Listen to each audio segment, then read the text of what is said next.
আসসালামু আলাইকুম।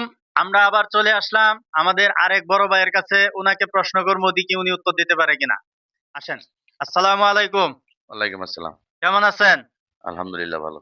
আপনাকে একটা প্রশ্ন করবো, উত্তর দিতে পারবেন? দেখি ধরেন দেখি পারি নাকি। প্রশ্নটা হচ্ছে, মুখ আছে কথা বলে না, বলেন দেখি কি? মুখ আছে কথা বলেন। পারলাম না। আচ্ছা, আর একটা প্রশ্ন করি। দৌড়ায় না তবুও চলে।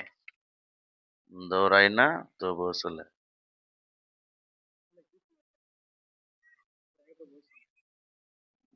দৌড়াই না তবুও চলে।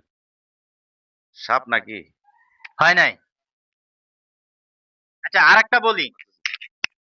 কোন দেশে ভূমিকম্প হয় না, বলেন দেখি?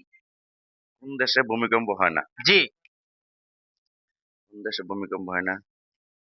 আমার মনে হয় সন্দেশ। আবার বলেন, ভাববে চিন্তা বলেন। সন্দেশই হবে। সন্দেশ কি? সন্দেশ মনে করেন যে যেটা আমাদের গ্রাম অঞ্চলে দেখতাম যে যখন নামাজ পড়তে গেতাম, নামাজ পড়ার শেষে সন্দেশ দিত, সেটা খাইতাম ছোটবেলায়। এটারে বলে সন্দেশ। সঠিক উত্তর হয়েছে।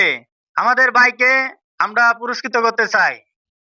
ওনাকে 3টা প্রশ্ন করেছিলাম, একটার উত্তর দিছে, এই কারণে ওনাকে আমরা 500 টাকা দিচ্ছি।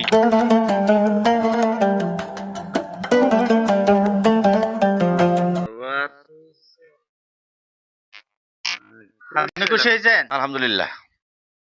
ধন্যবাদ।